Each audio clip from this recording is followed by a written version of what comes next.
The French Revolution is often remembered as the dawn of democracy, a moment when the oppressed rose up against their rulers to demand freedom, equality, and justice.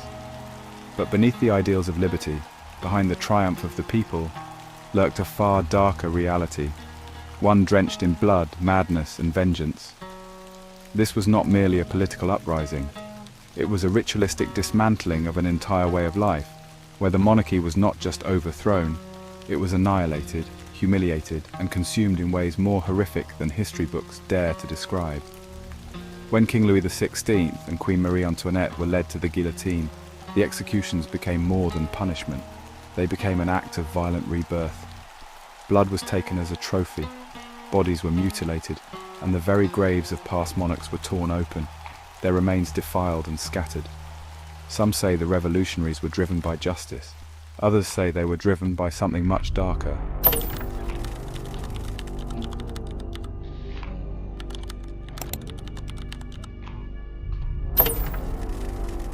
The air in Paris was thick with tension on January 21st, 1793.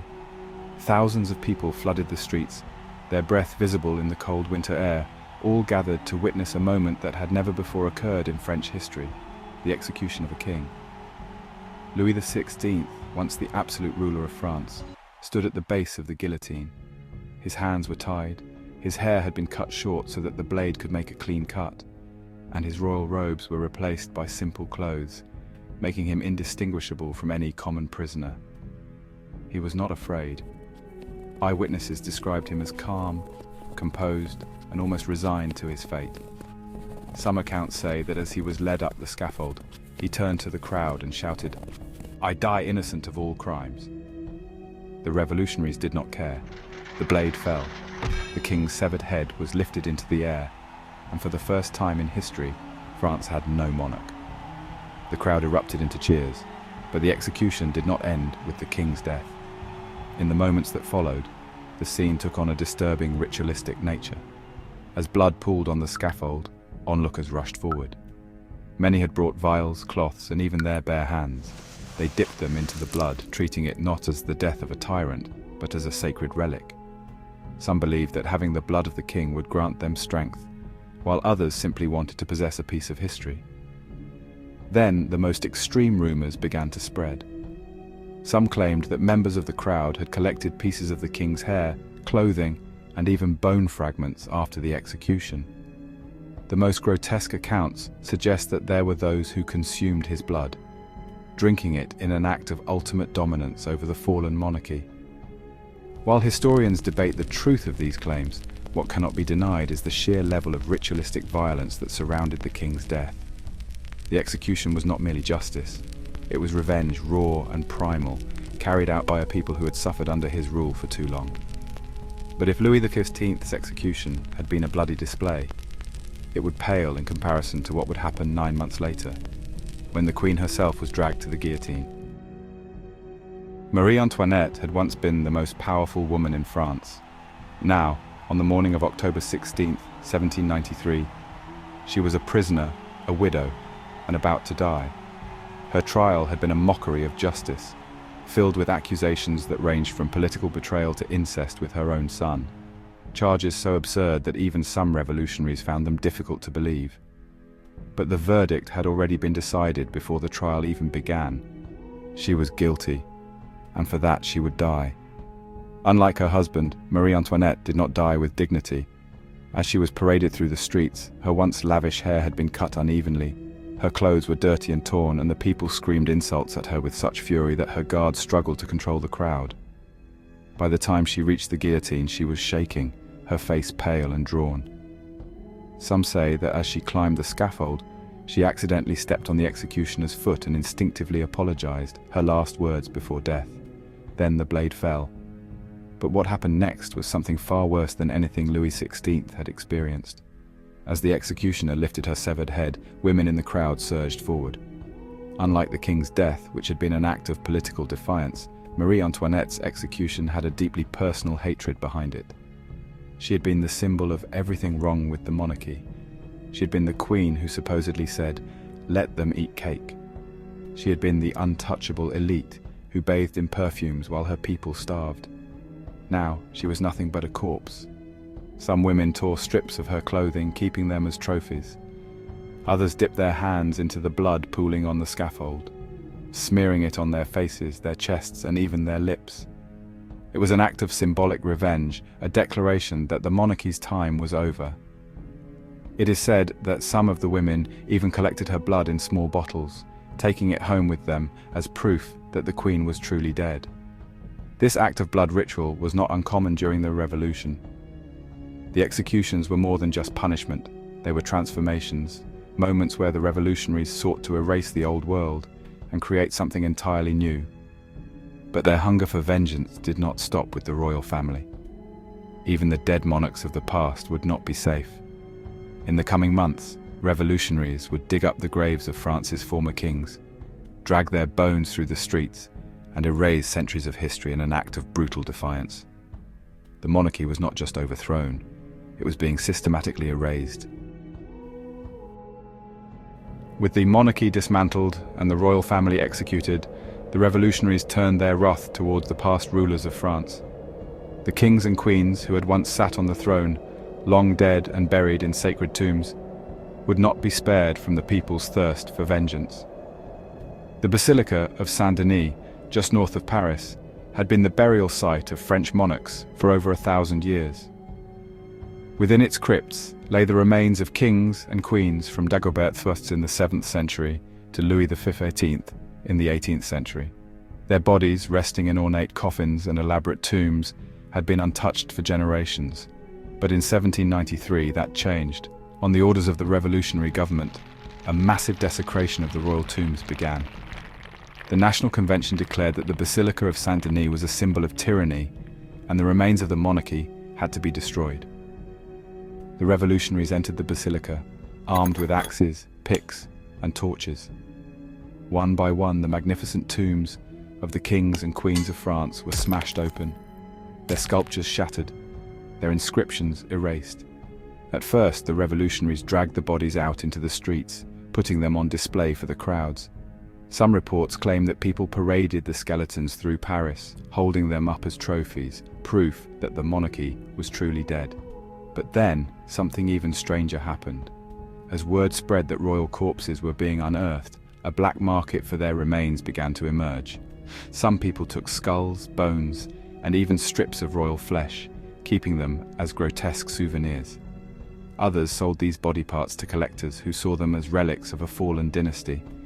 It is rumored that one of Louis XIV's molars was sold as a lucky charm, while a piece of Marie de Medici's skeleton was allegedly turned into a powder and consumed by those who believed it had mystical properties.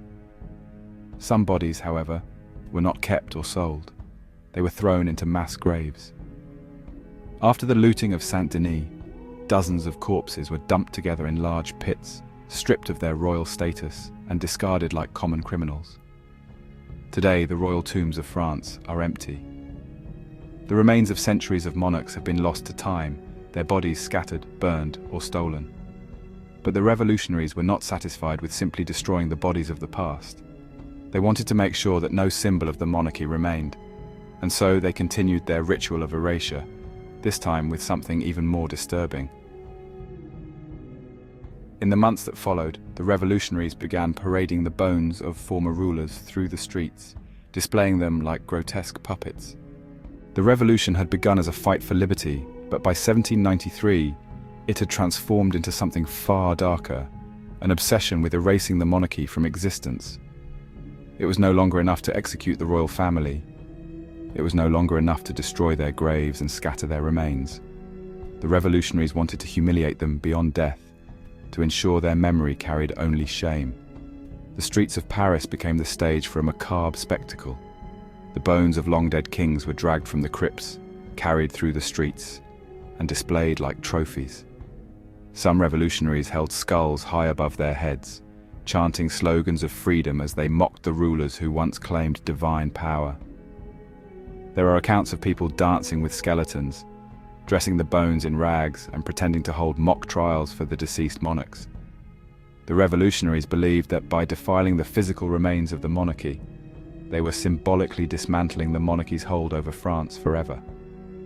One of the most disturbing displays involved Henry VI, one of France's most beloved kings, known for bringing peace after the wars of religion.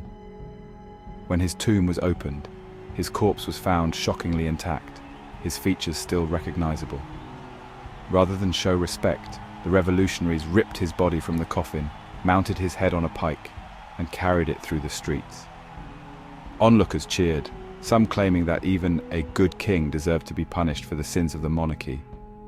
Louis XIV, the Sun King, who had ruled France for over 70 years, suffered a similar fate. His remains were dragged from their resting place, stripped of any valuable artifacts, and thrown into a pit with other royal corpses. The man who had once built the Palace of Versailles, the most extravagant symbol of absolute monarchy, was now nothing more than bones in the dirt. For the revolutionaries, this was more than vengeance. It was psychological warfare.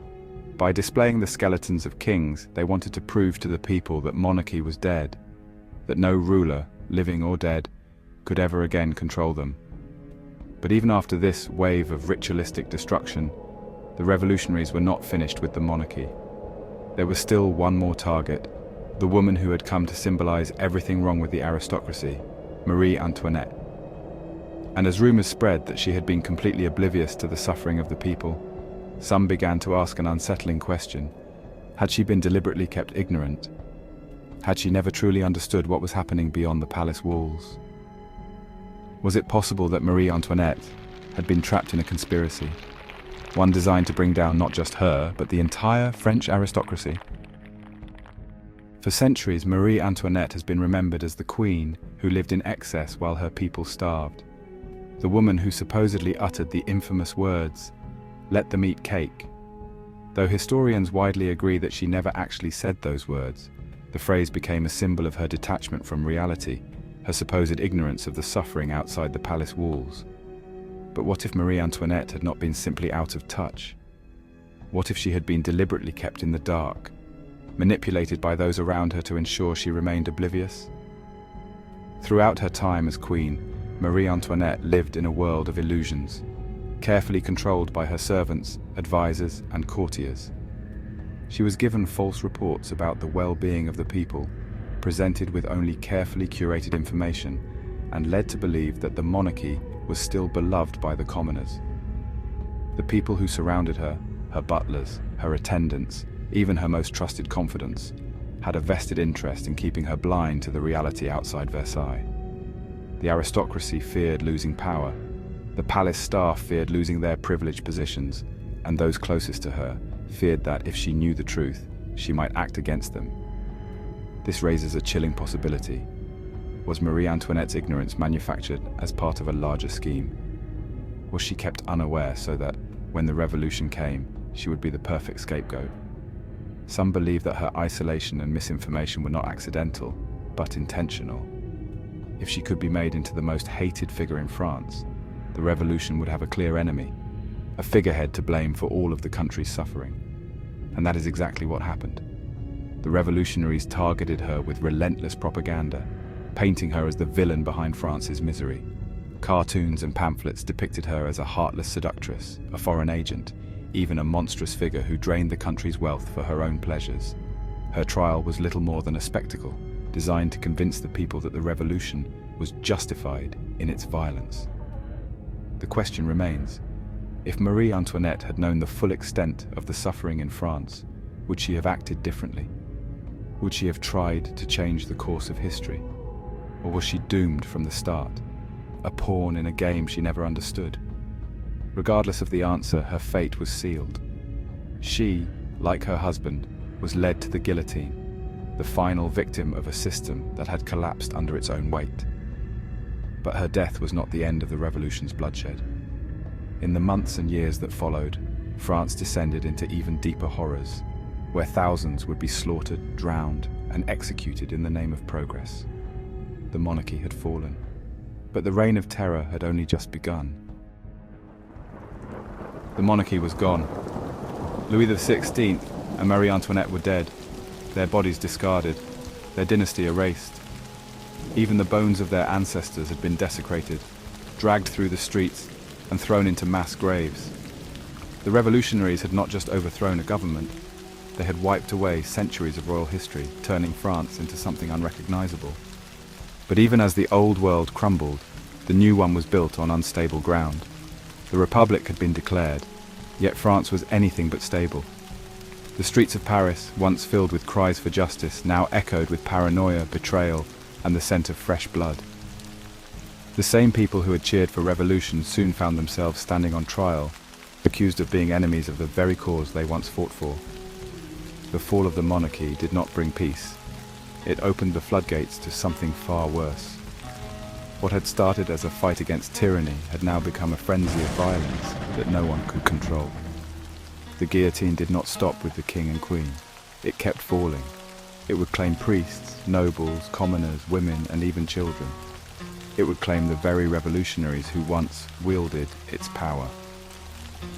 And as France spiraled into madness, the blood-soaked streets would soon bear witness to one of the most horrific events of the revolution, the September massacres. The monarchy had been destroyed, but the revolution was far from over. What came next was something no one had expected, a wave of executions so brutal, so relentless, that even those who once fought for freedom would tremble in fear. In the next chapter of this saga, we will uncover the darkest days of the French Revolution. The streets of Paris would run with more blood. The prisons would become slaughterhouses, and the guillotine, once a tool of justice, would become the executioner of the revolution itself.